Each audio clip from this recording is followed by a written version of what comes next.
Cosmovisión. No estoy hablando de una cadena de televisión ni de una nueva red social. Es un término que se refiere a la conceptualización que una persona hace del mundo a través de las experiencias que vive en un lugar y en una época determinada, en lo cual interpreta todo lo que lo rodea y su propia naturaleza. De tal manera que, como dice Anaïs Nin, no vemos las cosas tal como son, las vemos como somos nosotros.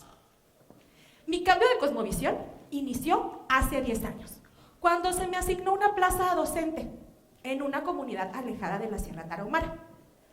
La premisa principal era que yo iba a enseñar a jovencitos pertenecientes a las etnias Rarámuri y Tepehuán. Yo iba cargada de ilusiones, pensando que iba a contribuir a la educación de mi país. Las matemáticas jugarían un papel relevante, ni se diga la lectoescritura. Todas las lecciones que yo pretendía impartir partían desde la razón. Me interesaba cultivar el intelecto. La primera comunidad a la cual se me asignó se encontraba en el municipio de Guadalupe y Calvo, a 17 horas de mi casa, en un trayecto que parecía interminable. Y la constante pregunta que hacía yo a mis compañeros de viaje que ya conocían el camino era: ¿ya vamos a llegar? Y ellos, un poco enfadados, respondían: aún no, espérese, falta mucho. Cuando la carretera se acabó e iniciaron los caminos de terracería y las brechas, no solo me adentré en el corazón de la Sierra Tarahumara, con sus intrincados y majestuosos paisajes, me enfrenté a un panorama que rompía con los esquemas que yo conocía. La montaña, amurallada por pinos, encinos y táscates. Las estelas de humo que deletaban las casitas insertas entre aquellos cerros. Me pensé a sentir desvalida ante aquella inmensidad. Por fin, después de la larga travesía, llegué a una comunidad de menos de 500 habitantes, sin agua potable ni luz eléctrica. Yo estaba aterrada y sin opciones de retorno. Cuando me pude comunicar con mi familia, fue unos días después, que me llevaron a un cerro para tener señal de celular. Llegué a dicho punto con mi corazón latiendo estrepitosamente, no sé si por el esfuerzo físico realizado, por estar a más de 2000 metros sobre el nivel del mar, o por el temor que invadía todo mi cuerpo. Yo, con toda mi preparación académica, estaba en lo alto de una montaña, con personas desconocidas, lejos de todo lo que yo conocía y en un mundo que era hostil para mí. Por fin, después de muchos intentos, logré tener 2 rayitas de señal en mi celular. Balanceándome de un lado a otro, fungiendo como antena receptora para poder tener tan anhelada comunicación, logré avisarle a mi mamá que estaba bien. No era ni el lugar ni el momento para describirle mi situación. Ellos lo verían más adelante cuando fueron a visitarme. No me dijeron nada sobre las condiciones de mi nuevo trabajo y mi vida. Supongo que no emitieron ningún juicio para no influir en mi decisión. Tal como Ulises, que partió de Ítaca, yo tenía mi propia odisea. Ulises se enfrentó a cíclopes y monstruos, yo debía de enfrentarme a mí misma y a mis antiguas creencias, en un camino que aún continúa.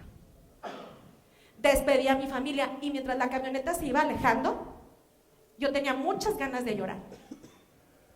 Me entró un sentimiento de abandono, pero aún así los despedí. La primera barrera a la que me tuve que enfrentar no solo fue el lenguaje, sino la cosmovisión.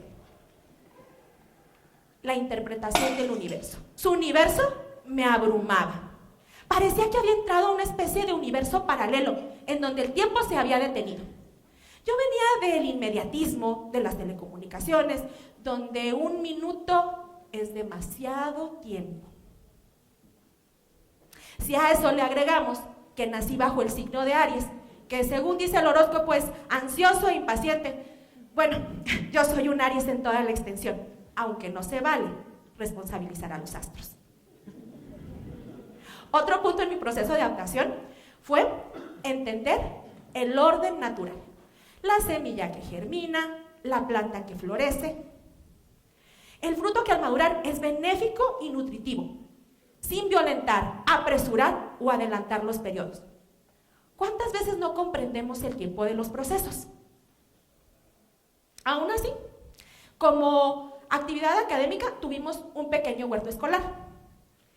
Era un espectáculo ver a aquellos jovencitos que trabajaban la tierra como si la acariciaran, cuidándola, humedeciéndola, desmoronando los terrones de tierra, fertilizándola, incluso renunciando a sus tiempos de convivencia y recreo.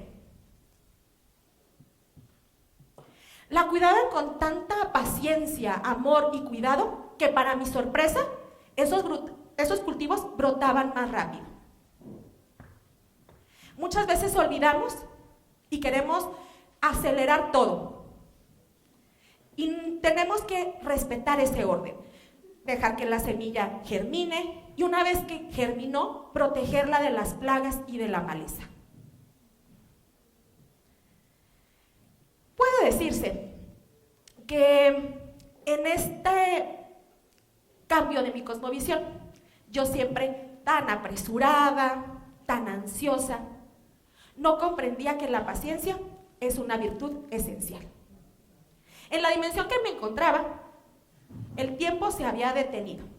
Las horas eran largas, las noches interminables, no ocurría nada relevante, no había tráfico, no había aglomeraciones. Las personas pasaban largas horas en silencio. Ellos pueden pasar sentados y callados mirando al horizonte largo tiempo, con la mirada tranquila, la respiración serena y los pensamientos sosiegos. Y en esa actividad tan pasiva hay un entendimiento del ser. Yo siempre buscando actividades para no escuchar mis voces internas. Bien lo dice Carl Jung, quien mira en su interior, despierta. Pero ese despertar viene de sincerarse, de comprenderse, de escucharse, en una tarea personal, íntima e interior. Ellos, callados, me decían a gritos que a veces es necesario aminorar el paso para poder estar atentos a todo lo que está a nuestro alrededor. Observar la naturaleza es una de sus actividades favoritas, en los que se carece de acción, pero impera la percepción y la recepción. Cuando estamos en silencio mental, sobre todo, los ruidos se convierten en sonidos que nos revelan los pasos de una persona, el acecho de un animal, o podemos deleitarnos con la melodía del vaivén de las ramas movidas por el viento. Nuestros sentidos están más dispuestos a experimentar distintas sensaciones. Y en ese estado contemplativo existe una veneración por la tierra, que es una madre que nos abriga, que nos acobija y que además es benévola y generosa, pues nos abraza por doquier. En esa misma generosidad de la tierra, ellos también son generosos. Hay un afán de compartir con el viajero, con el visitante, con el peregrino, lo que se posee, aun siendo un simple vaso con agua o una tortilla con sal.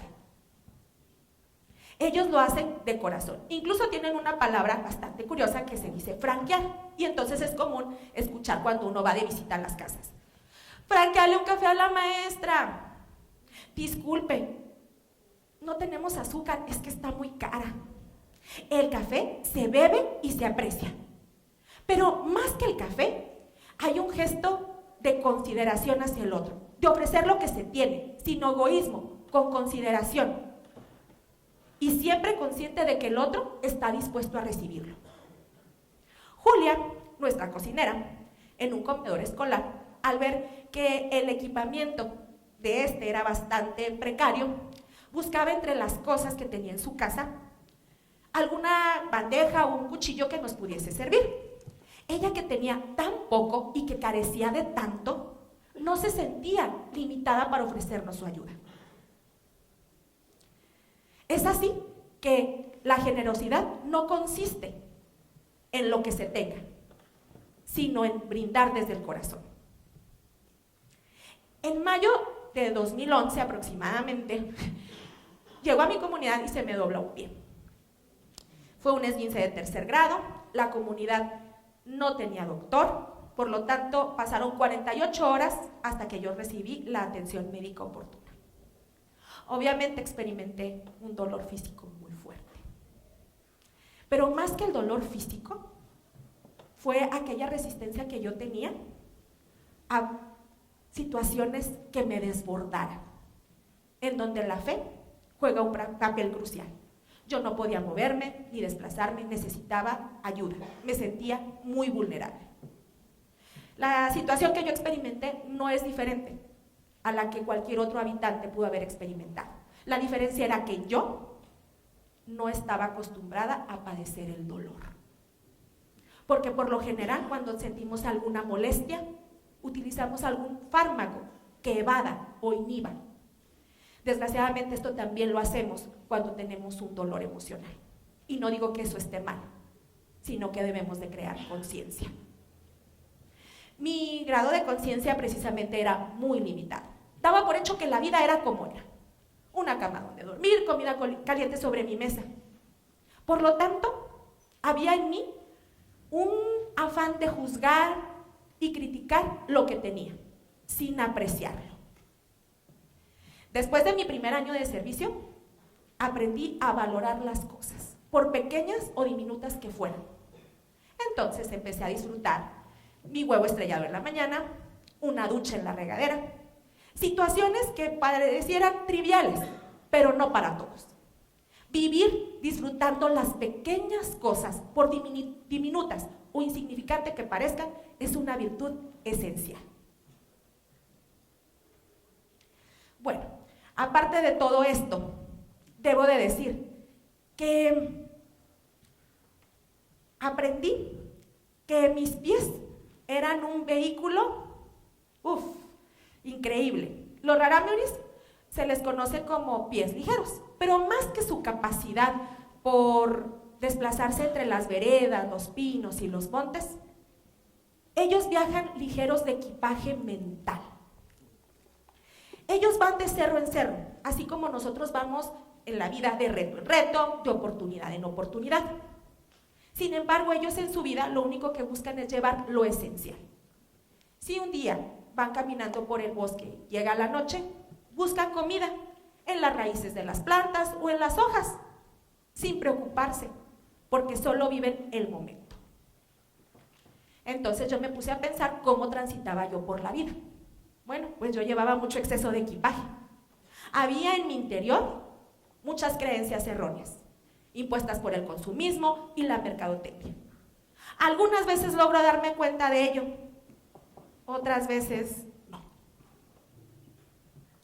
Así como los ciclos se terminan y las estaciones del año, unas dan paso a las otras, pues en agosto del 2017 se me concedió mi cambio de adscripción. Me enfrenté a un nuevo desafío. El contexto urbano, muy distinto al medio rural en el cual me había desempeñado. Nuevos alumnos, nuevas situaciones, y entonces entré en un proceso de revalorización de lo que había acontecido en los últimos 9 años de mi vida y los conocimientos que había incorporado a mi ser. Desde cómo prender fuego con ocote hasta una forma de vivir más tranquila. Que yo sepa, no hay un posgrado que ofrezca un currículum tan amplio. La vida fue muy generosa porque me permitió una evolución a través de un cambio de cosmovisión que surgió de un impacto, de un choque. Ellos, mis alumnos, sus familias, las comunidades son una dádiva, son un regalo. Ellos con sus silencios prolongados me decían a gritos que a veces es necesario aminorar el paso, aquietar la mente, escuchar el corazón, mirar alrededor para disfrutar de los pequeños detalles de la vida. Ellos analfabetas e ignorantes, con sus pies cansados y descalzos, sus caminos andados. Ellos conocían la montaña, las veredas, el monte, todo aquello que yo desconocía. Ellos eran los expertos en su mundo. La ignorante era yo. Ellos me enseñaron a mí. Ellos trastocaron mi corazón. Las mejores lecciones me las llevé yo. Aprender y enseñar para mí siempre había sido un proceso totalmente cognitivo. Cuando me convertí en maestra rural, aprendí que las mejores lecciones se aprenden con todos los sentidos, desde el corazón, involucrándonos los unos con los otros. Porque aquellos que están próximos, cercanos, tienen un misterio que revelarnos, una lección que enseñarnos. Y entonces llegamos a descubrimientos tan impactantes como las leyes de Newton. Aprender de un cambio de cosmovisión nos lleva a evolucionar. Y para esto no es necesario irse a vivir a la Sierra Tarahumara. Se requiere que aprendamos a mirar a través de los ojos de los demás, con generosidad, con compasión. Cambiar nuestra cosmovisión nos lleva a evolucionar como humanidad, a vivir mejor cada día, disfrutando de las pequeñas cosas, en paz y con alegría.